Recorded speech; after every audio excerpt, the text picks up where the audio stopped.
Listo. Entonces, en esta segunda parte de la clase, lo que vamos a empezar a ver es el tema de diagramas de secuencia, colaboración y de estado. ¿Ok? Entonces, nosotros hemos venido trabajando con el diagrama de casos de uso, donde lo que en sí mismo estamos representando es las funcionalidades, perdón. Estamos viendo las funcionalidades del sistema a partir de la interacción que se da entre los diferentes actores y pues las diferentes funcionalidades que ofrece, digamos, el sistema. Entonces, si lo vemos desde un contexto particular y tenemos, por ejemplo, el caso del desayuno, entonces podemos ver que, bueno, hay una funcionalidad que es para preparar pan y otra funcionalidad que es para preparar café. Y en este caso, el actor que lo ejecuta es Carlos, ¿verdad? Entonces, eso es lo que hemos venido trabajando. Entonces, simplemente lo que vemos son como funcionalidades del sistema de un contexto de un sistema en particular. Ahora, acá lo que sucede es que tenemos los diagramas de secuencia y los diagramas de colaboración. Entonces, los diagramas de secuencia y los diagramas de colaboración lo que nos hacen es entender cómo son esa interacción entre los diferentes objetos que pues están acá. Entonces, por ejemplo, aquí vemos un diagrama de secuencia, igual en el contexto del desayuno, y la interacción que se da entre dos objetos, que en este caso es Carlos como humano, y en este caso le pusieron bueno, una tostadora, le pusieron Tosti. ¿Ok? Entonces, acá podemos ver como la serie de pasos que se dan. Entonces, por ejemplo, Carlos enciende la tostadora. Luego, se coloca, digamos, se pone a tostar, ¿verdad? Siempre y cuando haya pan. ¿Ok? Entonces, Carlos coloca el pan y a partir de ahí, digamos, se empieza a tostar. Lo dejan, digamos, en la tostadora y después la tostadora lo que hace es emitir un aviso, que normalmente es como un sonido y suelta como el pan, indicando, digamos, que ya está listo. Y finalmente, entonces, Carlos lo que hace es que apaga em, la tostadora, ¿verdad? Entonces, eso, digamos, en particular, este es un diagrama de secuencia que lo que hace es que nos muestra, bueno, cómo los objetos interactúan entre sí. Entonces, ese es el propósito de este tipo de diagramas. Adicionalmente, hay un homólogo que es el diagrama de colaboración. El diagrama de colaboración se utiliza exactamente lo mismo para ver la forma en que dos o más objetos colaboran entre sí, pero con la diferencia de que acá se ve como un flujo de arriba hacia abajo, mientras que aquí se ve como la interacción más entre los objetos, ¿verdad? O sea, cambia un poquito, digamos, la forma en que se hace. Sin embargo, si ustedes ven acá, em, representan, digamos, el mismo proceso, ¿verdad? Solo que tal vez el diagrama lo cambia un poquito. Entonces, los diagramas de secuencia y los diagramas de colaboración, su propósito es representar la interacción entre los objetos y las relaciones que se dan entre ellos. ¿Ok? Em, También tenemos el diagrama de estados. El diagrama de estados se ve como una máquina de estados finitos de un objeto, donde se ven, por ejemplo, todo lo que son estados, transiciones y eventos. Entonces, básicamente, lo que tenemos es como un punto de inicio, que viene siendo una serie de estados en los cuales se va moviendo, pues, en particular, y un estado, digamos, final, que sería este que está acá. Este tipo de diagramas se utilizan, por ejemplo, cuando uno necesita modelar un atributo en particular de una clase. Por darles un ejemplo, cuando uno compra en Amazon, normalmente una orden pasa por una serie de estados. Desde que, bueno, ya la orden está completa, se empieza a preparar, se paga la orden, se envía hasta que finalmente llega. Si ustedes se dan cuenta, eso es un atributo, es el atributo estado de una orden. Entonces, como ese atributo estado puede tener como una serie de valores puntuales, ¿verdad? Como los expliqué hace un momento, entonces se utiliza el diagrama de estado. Entonces, el diagrama de estado se utiliza para atributos que pueden tomar una serie de posibles estados. Entonces, se pueden representar. Entonces, como les menciono, eso es como para cuestiones muy particulares. No todos los atributos, digamos, tienen como esa facilidad. Por ejemplo, un atributo nombre jamás le vamos a poder hacer bueno, se le podría, pero digamos que no sería como muy natural. Sin embargo, para lo que es, por ejemplo, atributos que tienen como un conjunto de valores, ¿verdad? Como vimos hace un momento, el, el estado de una orden, entonces ahí se puede representar un diagrama de estados. La idea de los diagramas de secuencia es que describen cómo colaboran y se comunican, ¿verdad? O sea, la interacción entre los objetos. Muestra los objetos que participan en una interacción, el intercambio de mensajes y el orden que se da a través del tiempo, ¿verdad? Y tenemos que es una representación que muestra para un escenario de un caso de uso los eventos que generan los actores, su orden y posibles eventos internos en el sistema. Entonces, básicamente es para un caso de uso, ¿verdad? Como tuvimos hace un momento acá, que es, por ejemplo, estos que están acá, por ejemplo, para preparar el pan, vemos cómo a partir de este se da una interacción entre lo que es Carlos, ¿verdad? Que es el actor, y la tostadora. Entonces, la funcionalidad es tostar el pan y aquí vemos los objetos y cómo interactúan entre sí para tostar el pan, ¿verdad? Entonces, ese es el propósito de un diagrama de secuencia o de un diagrama de colaboración. Ahora, veamos cómo funciona esa cuestión. Entonces, primero que todo, los diagramas de secuencia, uno lo que hace es que coloca en la parte superior los diferentes objetos que vayan a interactuar. De una forma, si vemos acá, dice op1, dos puntos C1, op2, dos puntos C2, op3, punto C3 y op4, dos puntos, perdón, C4.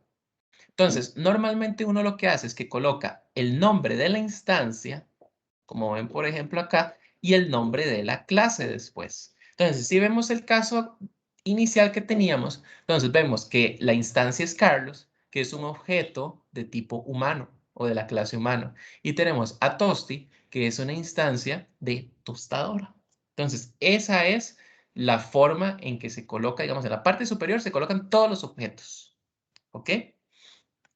Y sería primero el nombre de la instancia, dos puntos, el nombre de la clase. Muchas veces a las personas les da pereza colocar el nombre de la instancia. Por ejemplo, yo soy uno, ¿verdad? Que es como, ¿para qué le voy a poner el nombre de la instancia? Lo que me interesa es el nombre de la clase. Entonces, muchas veces lo dejan en blanco. Entonces, ustedes pueden dejar en blanco, digamos, esta primera parte y colocar solo el nombre de la clase. Digamos, es una alternativa para efectos de una mayor simplicidad.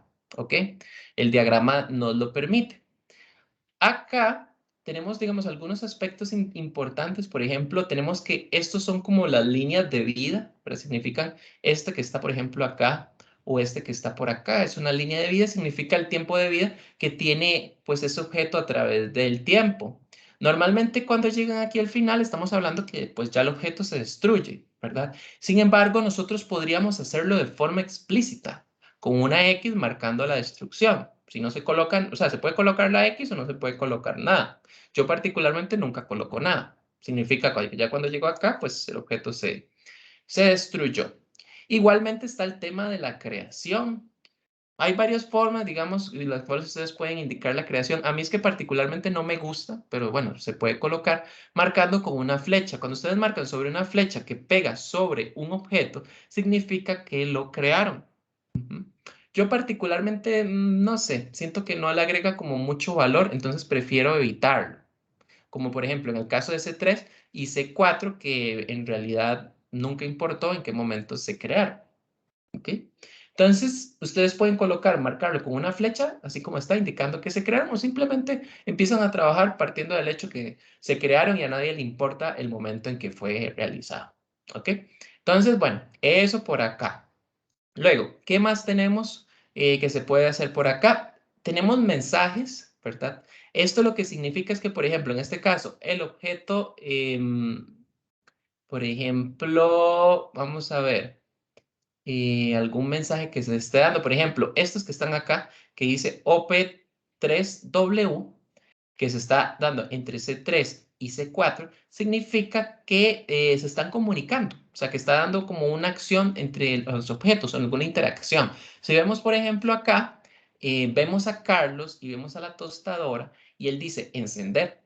Se está dando una interacción. O sea, Carlos está encendiendo la tostadora. Y cuando después de que la enciende, Carlos empieza a tostar el pan. O sea, le coloca el pan para que se empiece a tostar. El tostador espera unos 2 minutos y después pega un sonido indicando como que ya el pan está tostado, está listo. ¿Verdad? Entonces emite un sonido. Entonces, ustedes se dan cuenta, aquí lo que se marca es como la interacción que se da, digamos, entre las partes. Entonces, acá vemos que, por ejemplo, entre C3 y C4, aquí tenemos una interacción. Él manda a hacer una operación y C4 responde con algo. Entonces, normalmente entre los objetos se empiezan a hablar y eso se representa pues acá con estas flechas. ¿Qué más tenemos por acá? Bueno, tenemos el mensaje, la línea de vida. Acá se manejan unos elementos de activación, ¿verdad? Que son como unos bloquecitos que se colocan. Esto es básicamente como, vamos a ver, esto que está acá representan los métodos que uno al final va a terminar programando entre los objetos. Esto que está acá es como el tiempo de vida de ese método. Yo particularmente les digo, no se compliquen con esta cosa de la activación. O sea, yo particularmente no me interesa, ¿verdad? Porque ya eso es como muy puntual, muy específico y muy programático. Entonces, realmente no le veo como mucho valor. Entonces, yo normalmente lo que le digo a los estudiantes es omítanlos. O sea, nada más concéntrense o sea, no se estresen por esta parte de los bloques de activación. Sin embargo, los diagramas normalmente se los van a pedir. Eso es como el tiempo de vida de ese método que se da en particular. A veces cuesta un poquillo entenderlo. Pero entonces yo, como les menciono, prefiero no se compliquen mucho con eso. Y bueno, algunas cosillas como por ejemplo la recursión, ¿verdad? O que en este caso vemos que pues, el objeto se llama a sí mismo, ¿verdad? Pues para hacer algo. Entonces, por ejemplo, acá, si ustedes ven, tenemos un caso de recursión donde la tostadora se llama a sí misma como para decirle, vea, usted, o sea, yo como tostadora, espérese unos 2 minutos para iniciar o sea, yo como tostador,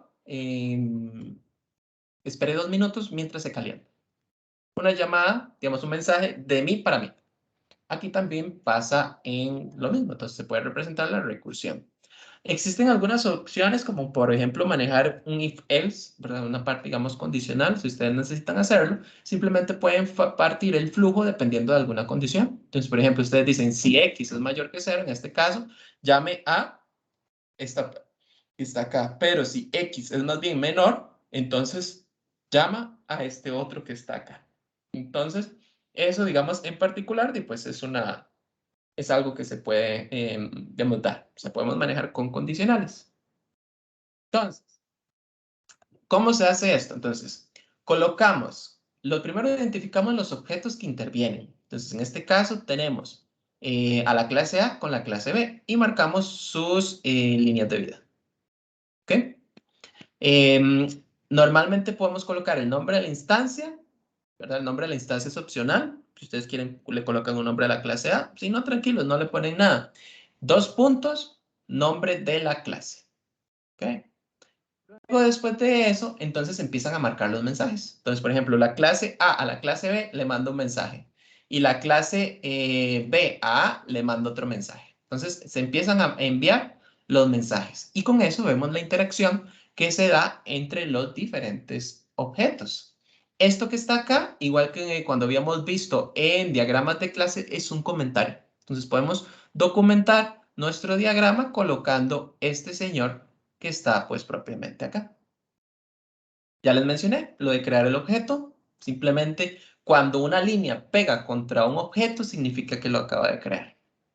Y a partir de eso, entonces ya pueden colocar mensajes. Yo normalmente, como les menciono, no me complico con eso. Igual podemos destruirlo colocando la X. Cuando se marca la X, simplemente significa que el objeto se destruye. ¿Ok?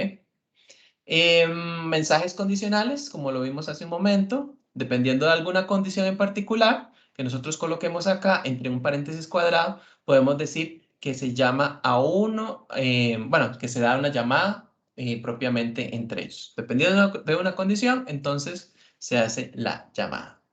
Y tenemos también, por ejemplo, la parte de mensajes condicionales excluyentes. Entonces, si se da la condición 1, llame a la clase B, pero si se da la condición 2, llame a la clase C. Entonces existe, digamos, como ese if-else a nivel de diagramas. Tenemos la iteración, que básicamente es un while que podríamos colocar. Si yo agarro todo este bloquecito que está acá y le pongo una condición, como es esta que está acá, lo puedo decir que se ejecute 2, 3, 4, 5 o n veces. Entonces, lo que hacemos con los diagramas de secuencia es simplemente representar esa, en este caso, esa interacción, y aquí lo que tenemos es un bucle. Entonces estamos diciendo que mientras esta condición sea verdadera, se va a estar dando eso. Entonces, como una forma, digamos, de que no hemos programado todavía, porque no, digamos, no hemos programado, pero podemos ir viendo qué nos toca programar. Entonces, acá tenemos ya nuestro diagrama de secuencia, ¿verdad? Donde se enciende, donde Carlos le dice a Tosti que se encienda, Carlos le da la instrucción a Tosti de que empiece a tostar el pan, ¿verdad? Con la condición de si hay pan, pues obviamente, ¿verdad? Si no hay pan, pues no se puede tostar. Entonces ahí, por ejemplo, tenemos un condicional. A partir de acá, él calienta, emite un aviso y finalmente Carlos va y desconecta la tostadora y se destruye, digamos, el objeto. Entonces vean que aquí lo que tenemos es esa representación. Entonces normalmente lo que nosotros hacemos es que tomamos un caso de uso, lo leemos, ¿verdad? O interpretamos, digamos, como los pasos que tiene que hacer y a partir de eso colocamos en la parte superior los objetos que intervienen y empezamos a marcar como una serie de pasos, ¿verdad? Entonces, en teoría, lo que nos pasa es que tenemos un caso de uso con un montón de diagramas de secuencia, ¿verdad? Porque los diagramas de casos de uso, perdón, en un caso de uso puede tener muchos pasos, ¿verdad? Entonces, como puede tener muchos pasos, y muchos pasos son si ocurre tal cosa, si ocurre esto, mucho if else, entonces se pueden armar diferentes diagramas de secuencia. ¿Qué más tenemos por acá? Ahora, los diagramas de colaboración igual representan la interacción entre los objetos, pero acá, a diferencia del anterior, tiene como una leve diferencia. Entonces, si ustedes se dieron cuenta, en el diagrama de secuencia, yo leo de arriba hacia abajo y empiezo a marcar quién va con quién. Entonces, esto lo que tiene la característica es que vemos la secuencia, digamos, de forma muy sencilla. O sea, o sea, lee de arriba a abajo y vamos viendo, pues, cómo, o sea, vamos viendo, digamos, como el flujo, ¿verdad? Muy natural, muy sencillo, muy fácil. Sin embargo, la particularidad que tiene este diagrama es que cuando hay muchos objetos, ¿verdad? Por ejemplo, aquí solo tengo dos, ¿verdad? Pero normalmente uno va a tener un montón de objetos, no solo dos. O sea, puede tener 5, 8, 10 objetos, N cantidad de objetos puedes tener. Entonces, si yo a usted le pregunto quiénes interactúan entre sí, entonces ya se vuelve un poquito más complicado de leer. Entonces, los diagramas de colaboración surgen como una alternativa para hacer lo mismo, pero donde no le damos tanto énfasis a la secuencia, o sea, al orden de los pasos, sino a quién interactúa con quién. ¿Ok? Entonces, acá vemos que ellos, entre ellos, bueno, tenemos los objetos primero. Entonces, por ejemplo, aquí tenemos C1, C2 y C3. Igual que en los diagramas de secuencia, se coloca primero el nombre de la instancia, dos puntos, nombre de la clase. Y si no quieren colocar el nombre de la instancia, pues lo dejan en blanco. Y aquí marcan la asociación. ¿Quién va con quién? Entonces, por ejemplo, vemos que tenemos mensaje 1, que aquí se nos está marcando, y luego tenemos 2, mensaje 2. ¿Ok? Entonces, vemos que en este caso C1 se comunica con C2, primero por un mensaje 1 y después por un mensaje 2. ¿Ok? Luego vemos, por ejemplo, acá que C2 se comunica con C3, donde le manda un mensaje y después acá vemos el mensaje 4, que, digamos, le retorna. ¿Ok? C3 le responde con mensaje 4. Entonces, a diferencia del diagrama anterior, si ustedes ven la lectura para ver el orden, si yo les digo, ¿cuál es el orden de esta cosa? Queda difícil. O sea, queda más difícil que en el anterior, porque en el otro nada más íbamos leyendo de abajo arriba, entonces veíamos que el primer paso, o sea, que el primer mensaje, por ejemplo, volviendo acá, era encender. Este era el primero y este es el último. Entonces queda muy fácil si yo les pregunto, ¿cuál es el número 1? Encender. ¿Cuál es el número 2? Este. El número 3, digamos, queda muy, muy fácil. En cambio, en este diagrama como tal, si yo les digo quién es el número 1, hay que pensar un poquito más. Igual, tampoco no es nada al otro mundo porque están numerados acá. Aquí me dice, vea, este es, bueno, acá mensaje 1. Este es, digamos, como el primero. Ujú. Sin embargo, digamos que no es tan natural como en el anterior.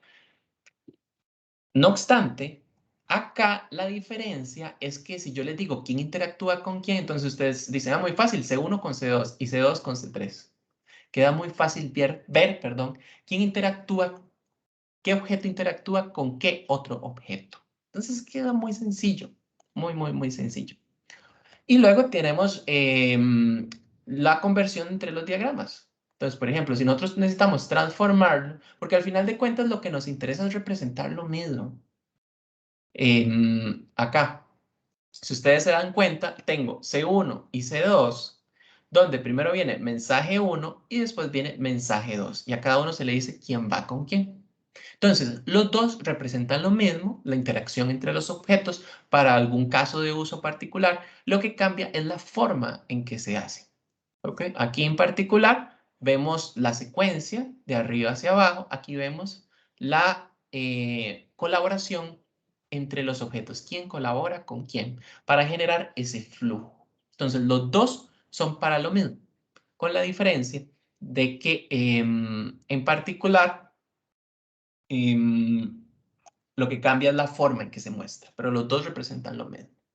Y bueno, el tema de mensajes excluyentes es la misma cuestión. Ustedes pueden poner una condición, si se cumple tal condición, haga esto, y si se cumple esta otra, haga esta otra acción. La iteración, vean por ejemplo acá, coloqué el bucle, aquí tengo el bucle, mientras se cumpla esta condición, mientras i esté entre 1 y n, haga esto que está acá. Y aquí tenemos el diagrama de colaboración. Entonces, vean, tenemos a Carlos y a la tostadora. Entonces, Carlos le dice a la tostadora, 1, encienda. Después le dice, toste pan. Luego viene que la tostadora se llama a sí misma y le dice, vea, me espero 2 minutos, caliento. Cuando ya calenté, ¿verdad? La tostadora le emite un sonido a Carlos de que ya está el pan y finalmente Carlos apaga la tostadora. Entonces, acá tenemos de forma muy sencilla representado quién interactúa con quién. Entonces, podemos ver que Carlos interactúa con la tostadora y la tostadora con Carlos. Tenemos que queda muy fácil. La lectura se complica un poquito más, pero los pasos están enumerados. Y los diagramas de estado, que fue el otro que vimos hace un momento, lo que hace es que nos muestra para un atributo particular de un objeto cuáles son sus estados en particular. En particular, por ejemplo, tenemos siempre un estado de inicio y un estado final. Y el estado, que se representa con esta forma. Y lo que marcamos son las transiciones. Entonces tenemos estado 1, estado 2, que empieza a transicionar. En este caso, de estado 1 va a pasar a estado 2. Y de acá, digamos, él podría volver al mismo, etcétera, etcétera. Y aquí tenemos un caso sencillo. Entonces, por ejemplo, tenemos una serie de clases acá, que es la clase libro con la clase usuario, ¿ok? Un libro va a tener un atributo que es el estado. Esto pensándolo en el contexto de una biblioteca, ¿ok? Los libros normalmente están libres, ¿ok? Ese es su estado, digamos, natural. Entonces, por ejemplo, marcamos aquí, por ejemplo, el inicio. Aquí tenemos que el estado está libre, está disponible para que alguien llegue y lo use. Y acá se puede hacer esta solicitud de préstamo. ¿Ok? Entonces yo hago una solicitud de préstamo. Entonces el estado del libro cambia a prestado. Cuando la persona lo devuelve, vuelve a estar libre y después se puede prestar cuando otra persona llegue a tomarlo. Entonces este es como el estado natural de los libres. Pasan de libre a prestado y después de prestado a libre y así, etcétera, etcétera. Algunos libros en particular, cuando llegan, pasan de su estado libre a su estado protegido.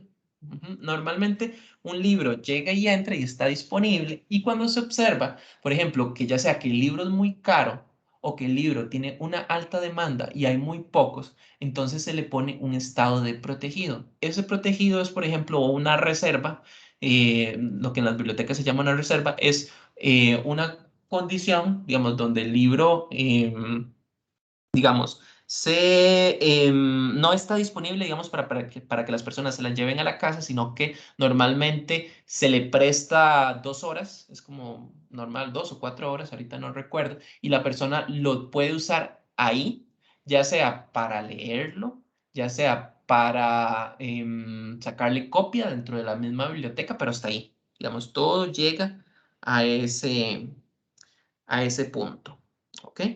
Entonces, puede ser que un libro esté libre y después pase a un estado de protegido, ¿verdad? Que es un libro, como mencioné, que tiene un alto costo o hay muy pocos libros y listo, ¿ok? Entonces, esto que está acá nos representa el diagrama de estados, ¿ok?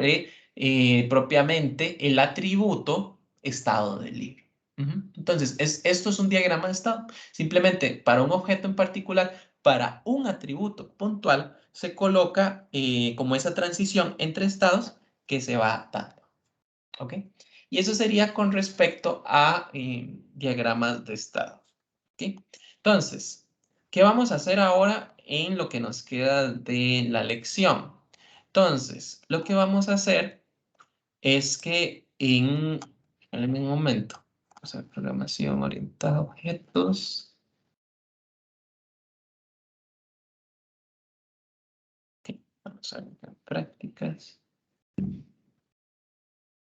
Ok, tenemos, vamos a empezar con diagramas de secuencia y diagramas de colaboración. Entonces, aquí tenemos 5 casos, 5 procesos, por ejemplo, la emisión de una proforma, la asignación de movilidad, la solicitud de pedido, dar de alta a un paciente y la búsqueda. Aquí está el requerimiento, ok, que lo que nos pide hacer. Entonces, por ejemplo, en este caso, requerimiento, identificar las instancias u objetos, así como los mensajes. Crear diagrama de secuencia. Crear diagrama de colaboración. Crear diagrama de secuencia. Y crear diagrama de secuencia. Entonces aquí les dice lo que tienen que hacer. Y luego la descripción lo que les da es el paso. El proceso se inicia cuando el cliente entrega el pedido al vendedor. Este último consultará los datos al catálogo de productos. A continuación, perdón, el vendedor lee los datos para luego crear la proforma. El mismo vendedor calcula los descuentos e impuestos. Por último, el vendedor entrega la proforma. Entonces, aquí lo que él les da la descripción, o sea, les da como el detalle para que ustedes generen ya sea el diagrama de secuencia o el diagrama de colaboración que se esté solicitando, así con el resto. ¿Ok? Entonces, la idea es que ustedes en grupos resuelvan estos 5 ejercicios de forma conjunta, o sea, que entre los mismos grupos pues puedan ir analizando, ir viendo, digamos, las diferentes formas de solución de esta parte. Ahora, acá está eventualmente el libro, por si le quieren pegar una revisadita, ¿verdad? Por si necesitaran como tal vez afinar un poco más. Y acá están los diagramas de secuencia, que es el capítulo 6, los diagramas de colaboración, que son el capítulo, en este caso, 7. Entonces aquí viene un ejemplo de cómo se ven los diagramas, por si necesitaran, incluso cómo se pueden construir, ¿verdad? Utilizando en este caso Model o acá también. Aquí viene como todo el ejemplo, digamos, todo el detalle de toda la parte de, ¿qué podemos decirlo así? Como de, o sea, todo el detalle de cómo se realiza, ¿ok? Por si le quieren pegar una revisadita para aclarar, ¿verdad? Puede ser que tal vez necesiten como más ejemplos, entonces aquí vienen como varios ejemplos, ¿ok? Entonces, nuevamente, acá primero voy a pasar la práctica.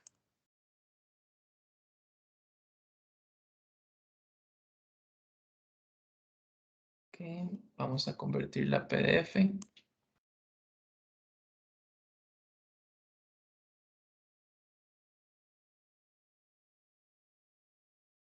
Y esto vamos a ponerlo acá. Esa sería la práctica 10. La actividad, perdón, 10. Y acá.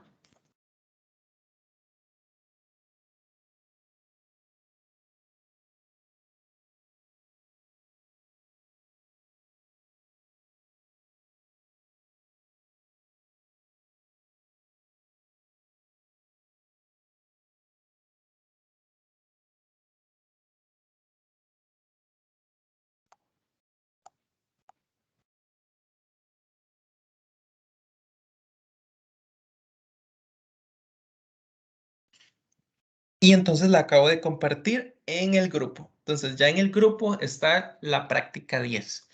¿Ok? Tenemos aproximadamente una hora para resolverla. Entonces, la idea sería que en esta hora que nos queda, entonces ustedes lo resuelvan. Tienen que hacer entrega igual que con el caso anterior, el miércoles antes del inicio de la clase. ¿Ok? Entonces, a las 8 de la mañana vamos a iniciar con la revisión, ¿verdad? Vamos a ir viendo como los diferentes, algunos casos, ¿verdad? Porque igual no nos da tiempo de verlos puntualmente todos, ¿ok? Pero vamos a ver unos en particular y vamos a ir viendo como qué errorcillos, qué problemas se dieron.